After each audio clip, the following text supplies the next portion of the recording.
This is I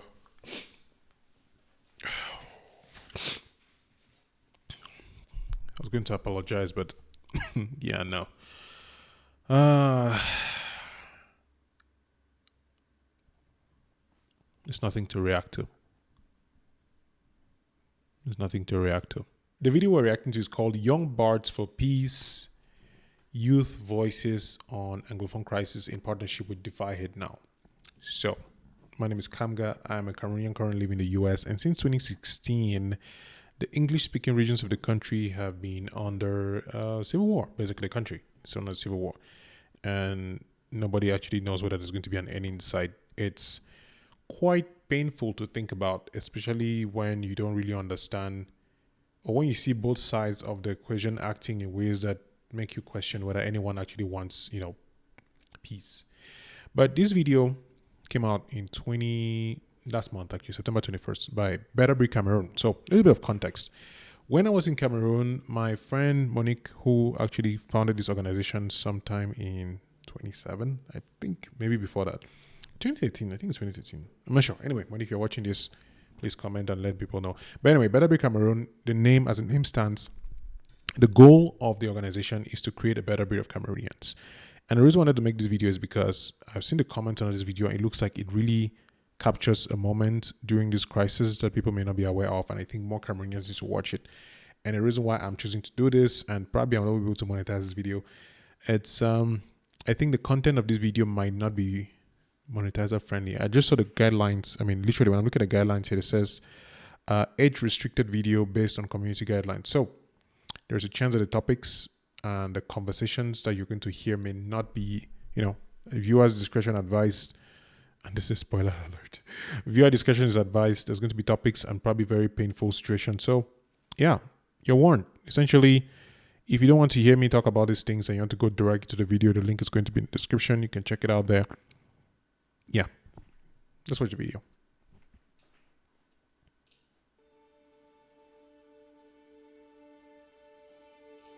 In October 2020, a Cameroonian blog, I need to move this. Cameroonian blog, Poise Social, invited their followers to share their experiences of the ongoing Anglophone crisis using the mic. Yeah. So, Poise Social, if you don't know what Poise Social is, another magazine of Cameroonian, this is Cameroonian content, Cameroonian descent. It's an online platform that creates content around, I want to say pop culture, not necessarily. I want to say culture, news. Yeah, it's a lot of things, and for some reason I'm missing my words. But anyway, Poise Social is cool. Check it out.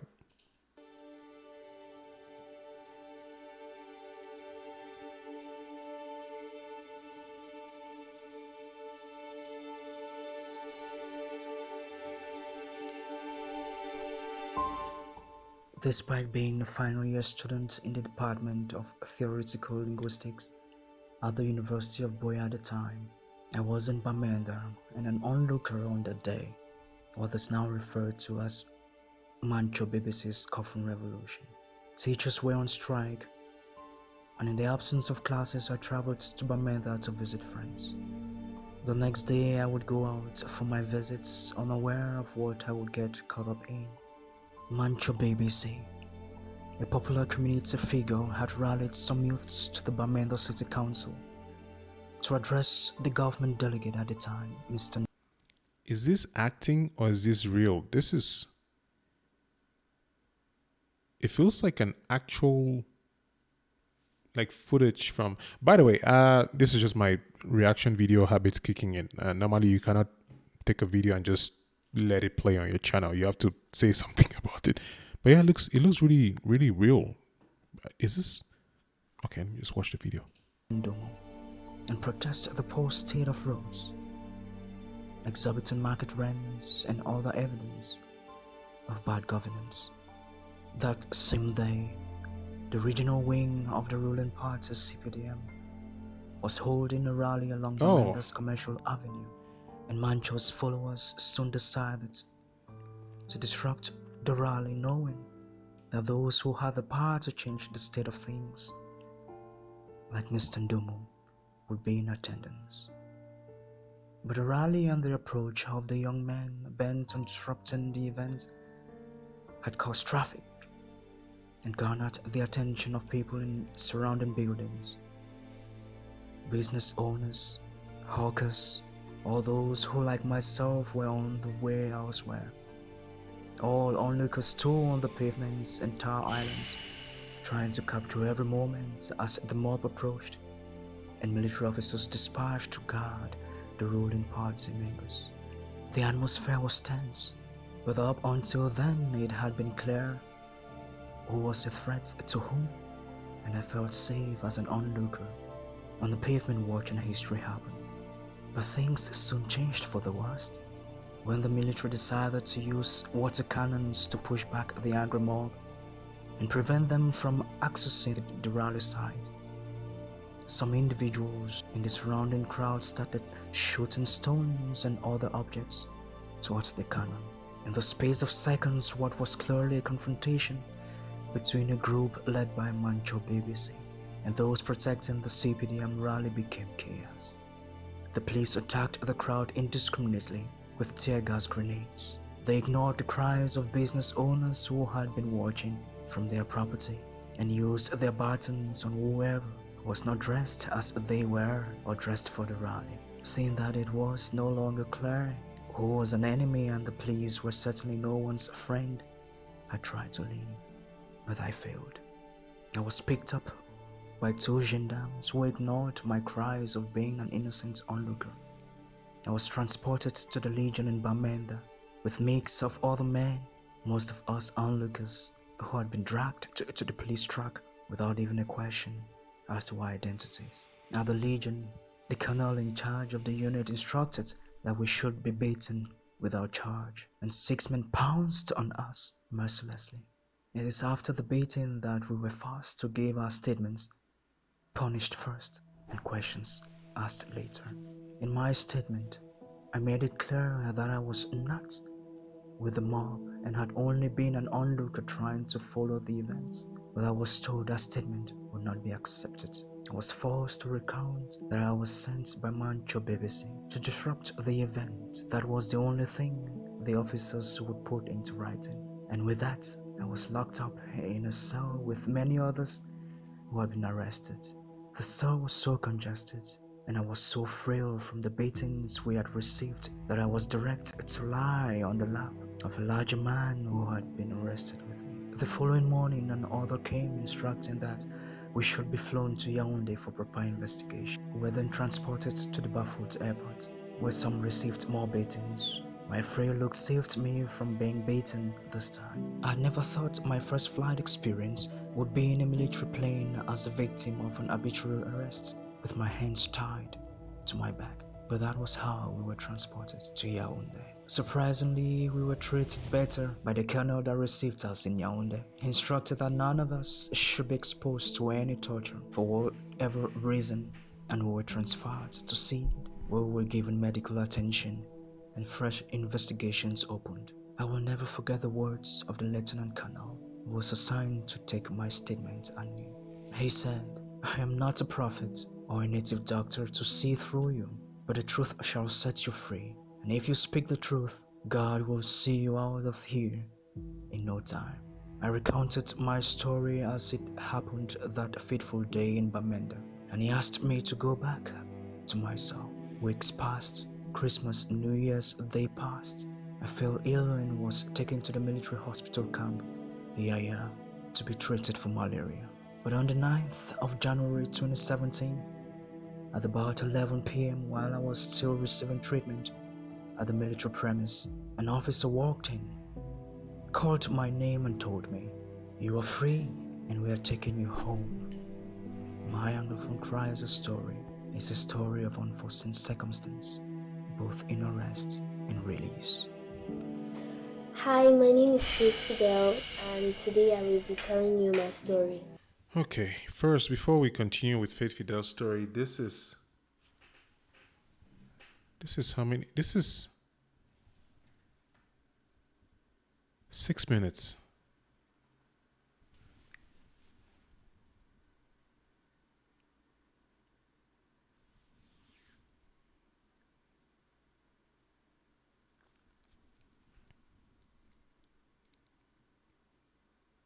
They say when two elephants fight or battle, it's the grass that suffers.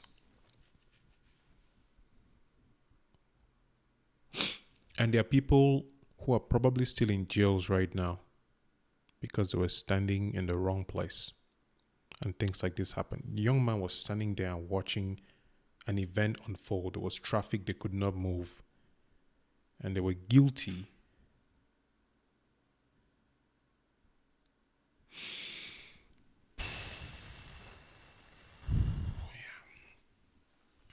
Let's continue watching.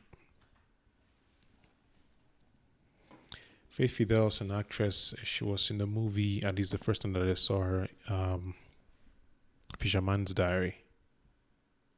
Small mommy. Yeah.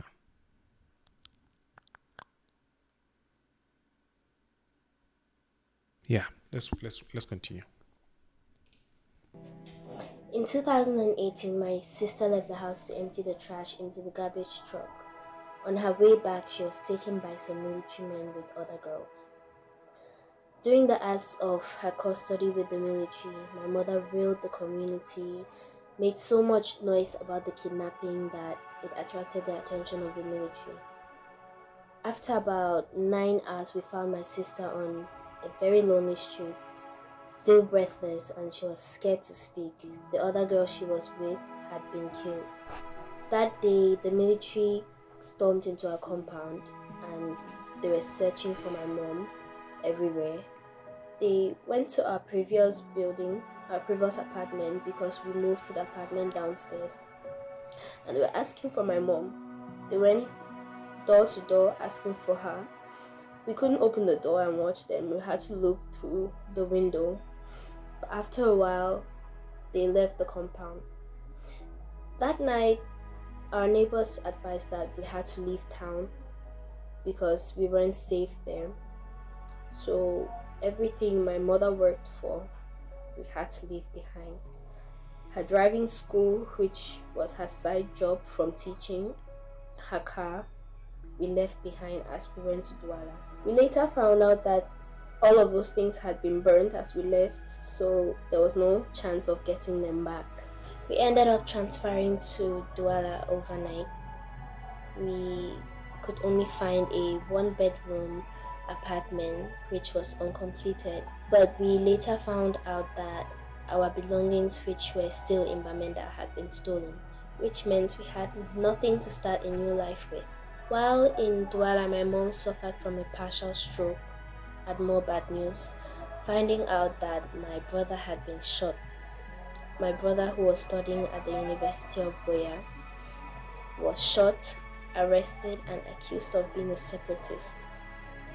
My brother studied at the St. Joseph's College in Tchassa, was an excellent student, excellent grades, passed his advanced levels with 5 papers, and now he's in prison with a fate that is unsure.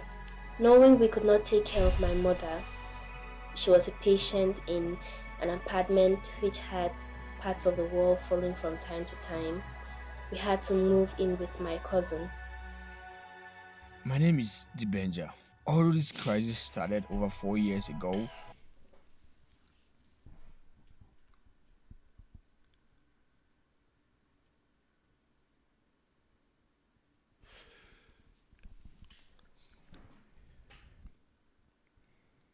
I'm usually doing reaction videos to things that are fun and entertaining and educational. And I think this is the first time that a video seems very personal and has no funny undertone in any way. So I don't exactly know, and I'm not particularly expressive when it comes to negative things. I tend to process a lot. And this is the first time I'm watching this video. I feel like I should have watched it before even doing this.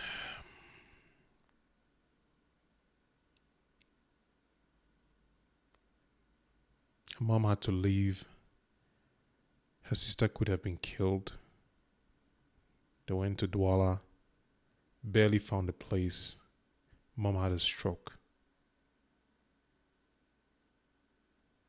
And this is just a few of the stories.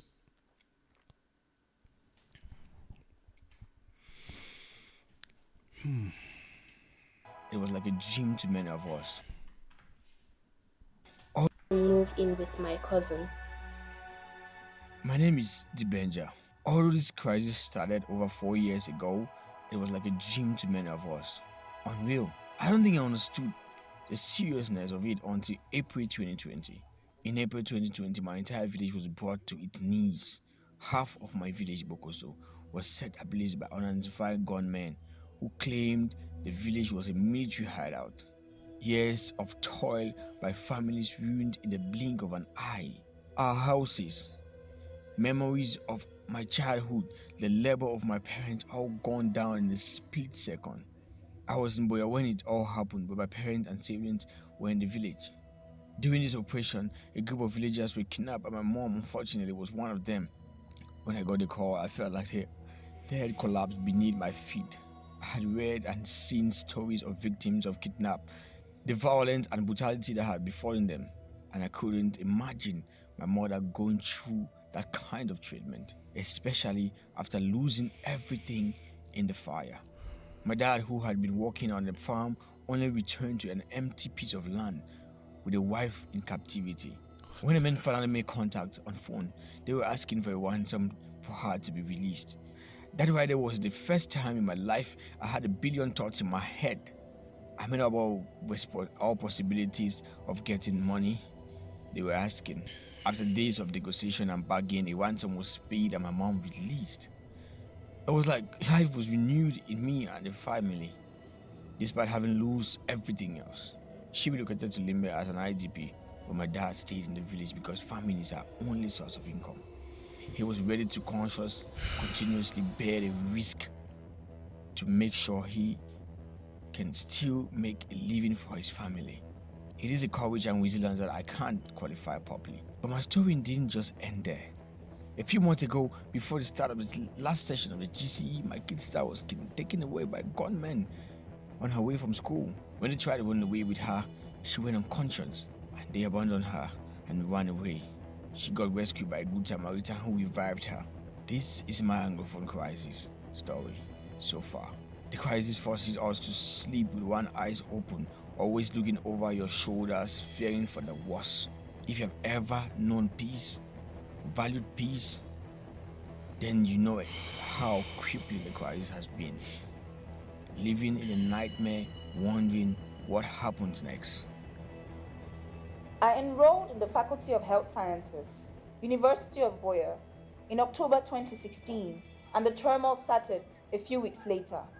By January 2017, it was a hot mess. I felt like an accomplice to the crisis, considering that I am an Anglophone Cameroonian. I was torn between supporting the Anglophones for the crisis or being against it and being called a traitor. My thoughts were always conflicted, and I found it impossible to express my stand on the issue. Being an FHS student meant I was always around French-speaking people, some of whom are my friends. But no matter how nice they were to me, I was always uncomfortable when the topic of the Anglophone crisis came up. There was some unseen pressure to pick a side, and my decision depended on if I was in the presence of Anglophones or Francophones. Some of them used to say that my brothers are causing instability in the country, forcing kids out of classrooms and committing atrocities in the name of fighting for freedom. I know they meant no harm, but I always felt a pang of guilt. I was tormented by the fact that I'm a gender-based violence activist. Yet, I share roots with humans who are behind beatings, destruction, and killings. It became worse when we could not apply for internships or funding from international bodies because the Anglophone crisis put Cameroon on the list of countries that have no respect for human rights with a civil war on the way. The hospital wasn't any better. Doctors and nurses alike would throw snide remarks now and then whenever students couldn't come to the hospital on ghost town days during their internship. It was almost like we were getting blamed for something we had no part in causing in the first place. Living and schooling in the Anglophone region during this crisis has made me doubt my values and question what I stand for. Am I truly the outspoken activist who is against all form of violence? Or am I a coward who won't say a word because my Anglophone brothers are seemingly fighting for freedom and equity? Am I biased in my thoughts of who is wrong and who is right because of my training and experiences? Is it okay to be neutral? Or should I pick a side and watch the drama unfold? Do I genuinely seek peace because it is right? Or is it because I am scared I may lose someone I love? My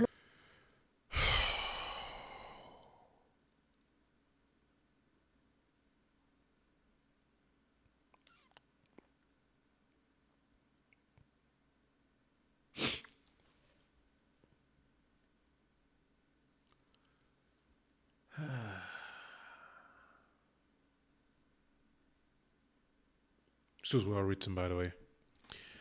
I mean, it's not a fictional story or anything. This is well put together. The stories merge into each other, and the writing is good. Yeah. Anglophone crisis story. It is not mine to tell, but I tell it anyway because the protagonist is dead.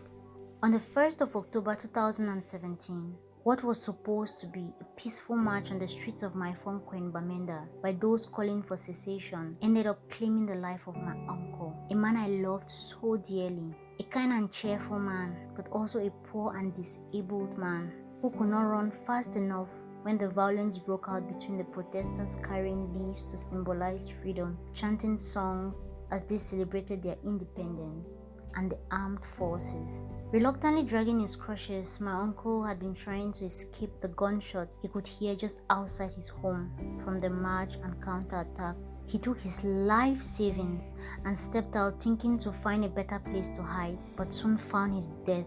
We were told he was robbed, brutally beaten, and shot to death. His body was bundled and dumped in front of the Bamenda Regional Hospital like a worthless piece of cloth. What I wish people understood is that whenever things are bad, those who are disabled have it harder. Perhaps if more people understood this, able people will not start what would affect those who never had a say in it. People like my uncle.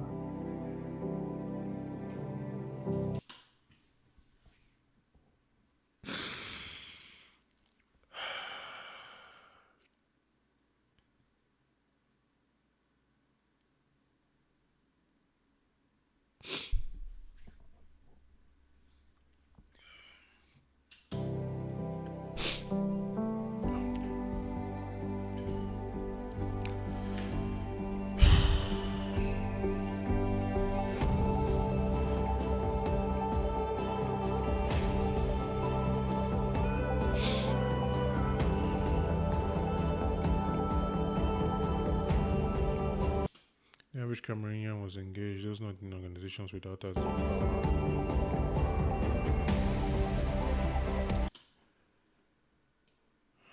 Those who are young, those who are handicapped, those who are left behind to tell the victim's story.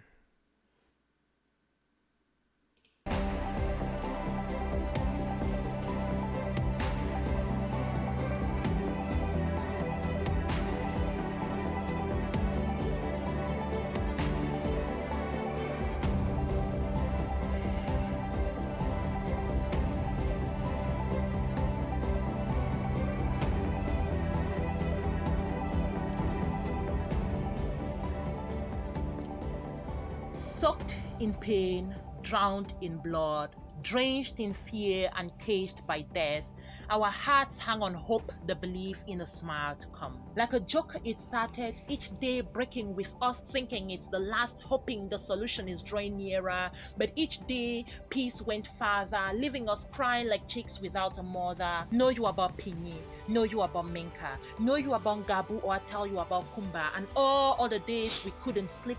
The scary stories kept coming in, telling there's no hiding place, for life hangs loosely like a pendulum.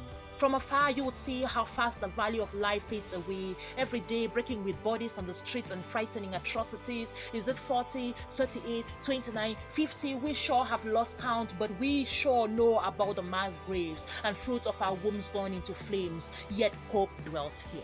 In the way hearts beat daily, running to jobs and planning for tomorrow no one is sure of. Hope is in the love we share, even in pain we still offer a shoulder for a brother. In the hearts that ran away from home yet held their pieces and said it is never over until it is indeed over. See them giving their all for a new start. That's a glimpse of hope in this darkened corner. Hope doesn't say all is well. Neither does it mean the turmoil is over. Hope doesn't reverse the evil, no patch back pieces of our broken hearts, but it holds us up for yet another try as we pray for lasting peace and for all fighting cease. Hope is in the day we will walk down the street freely, fearing not he who watches. It is the day the quacking of the birds will not be a sign they are coming, but a song of joy telling us to wake up and bask in this morning glory. It is us not fearing our houses being turned ashes. Hope is the day a child will know no prejudice. Neither will the little one run to tell about the next corpse, know how good or bad the fight has gone was, for there will be no place again for them to see these things. Hope is life, a reason to hold on a little more. Sandra. Believing that our blood wasn't shed for nothing, no, our tears just lost love. Hope is believing that the one who died was the last and that our cry will be heard this time. Hope is me, you, standing for the truth. Me, you, speaking up even though we might be the next. Hope is me, you, taking this path of righteousness though we may not wake to see. Today I draw the tears that slid off of cheeks and I drained into a dry wall of our attention. You cannot see them though they have their smell all over our eyes. You cannot hear them because they speak a dialect of pain and suffering, something foreign to our ears. Today I draw the screams that echo endlessly, never finding a compassionate heart to reflect on. Today I draw a child whose smile is decayed from the friendship of war that sleeps underneath their skin and seeps into dreams and bloodstreams. They place the weight of peace on my shoulders. My heart longs for the day when we all realize that regardless of who we are, where we're from, or what we believe, we are each unique ripples of the same ocean. Is that Makalunge? I think it is Makalunge.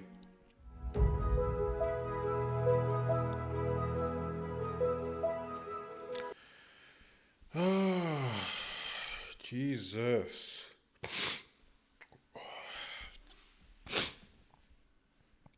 Yeah, I have to go to the credits. This is I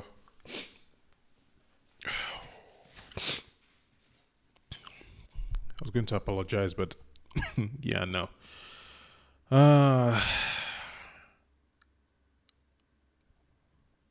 There's nothing to react to.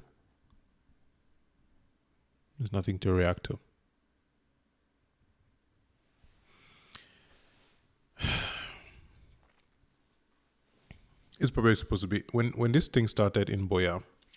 I remember it was when I was doing my masters in I just started doing my masters in English language, and I still remember the first day of the what's it called?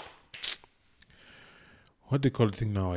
Something Monday. I don't have words. Ghost Town. Yeah, Ghost Town. Basically, shops were shut down, cabs, taxis wouldn't drive. Essentially, it was a day supposed to be put aside to tell the government that they should do something about the situation, or businesses will not run, something like that. But it's now become a thing. I think now it's even up to weeks. I've been in the US for 3 years. 2019, 2021. Yeah. June of 2021 made it 3 years since I landed in this country.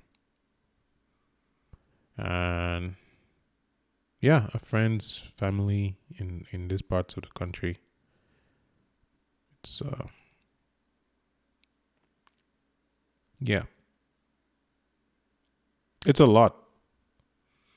And I think it's worse if you actually speak to the people who have been directly impacted by this. I think that is why the stories that Boy Social brought out were very relevant because this is what, 19 minutes. These are people. You see the young girl whose uncle was disabled and dead now. The young man whose dad still goes back to the farm because he has no choice. He has to feed his family. His wife was kidnapped, ransom paid, but he cannot leave with them. He has to stay there because that's his only option. And Faith's sister and her mom, who's sick, stroke, moved, lost her business. Bro. And then the young man at the start who they didn't even listen to what he had to say. They just beat him up, forced him to give a statement that was not true, locked him up.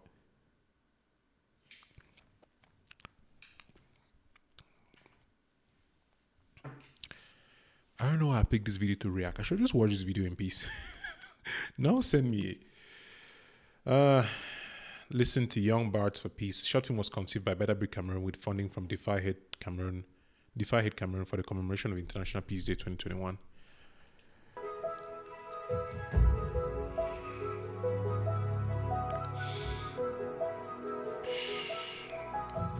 Sandra, the Saint Livingston, and Mac Alunge, Ako Edmond Jr., Dibenja, Fomenki Christiana, Wong, Laura Brandy, Faye Fidel.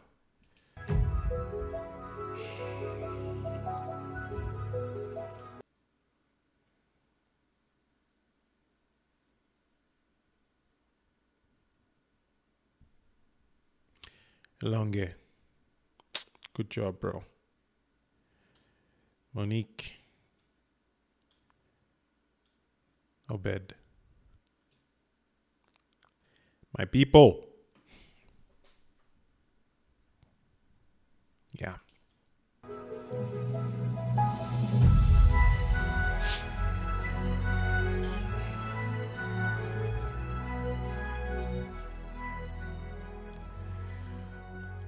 All right, reserved. So, Jesus Christ, my nose, I'll just snivel the whole evening today now. This is why I don't do this kind of reaction videos. You've seen the video, probably have questions. I don't know. Go to Better Breed. Please go subscribe to Better Breed, to Better Breed Cameroon. It's go watch the video, go educate yourself about the Anglophone crisis. I know there's crisis. What's the plural of crisis? Crisis in different parts of the world, and this is very, very personal because this is my country.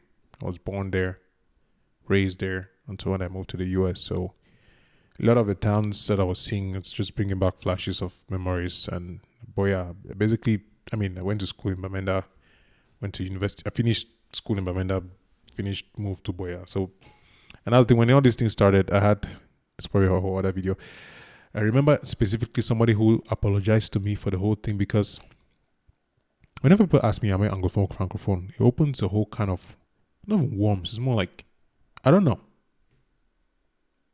By whose definition, by which origin. But that's not even the point. That's not the point. The point is that there are people whose life have been changed completely. People are dead. Because people empower people who can actually make a difference. They don't care. All right, we're going to end the sadness now, but the link is going to be in the description. You can go watch. If you have any questions, you can ask. I'm sure Monique and the people, they'll be more than happy to answer the questions. Elonge, great job, man. Monique, this is an amazing. In fact, if anything, this has really made me reconsider a couple of things. The things that I wonder what someone can do. Because sometimes when I watch some of these things or I see some of these, I'm like, oh yeah, that's happening in another place. I can't do anything about it. Yeah. But this is now like, I'm asking, like, what can I actually do about it? And I think one of the ways I'm thinking of this is actually supporting organizations like Better Breed that are actually trying to help and grow and teach and educate and strengthen the regular person, the person who actually suffers the most from this. So yeah, if you'd like to support Better Breed, I'm going to put a link to the website. I think they just got merch, so you can, if you're in Cameroon or anywhere you want to support Better Breed, I think this is a great opportunity to do that. I'm going to put a link in the description wherever I'm going to share this. You can check them out and help out. And yeah, I need to think about this thing, so I'm just going to end the video here. If you are somewhere in the world where, you know, things are relatively peaceful and your life is actually sort of okay, and your biggest problem is maybe not having internet access, or, you know, you're too tired to drive your car, or maybe you have just not eaten enough and you wanted, the salt was too much in your food, I just want that you consider for just a few moments that I'm not saying that your pain is too small. It's just your pain doesn't have to be irrelevant for someone else's pain to be more intense. Like, you don't have to say, oh, your problems are not small or big enough. I'm just having flashes right now. I'll just end this. We'll talk about it in a different video. I was going to record another video, but I don't think I can. I'll see you in the next video. In the meantime, watch the video, support Better Breed, and be grateful. Yeah.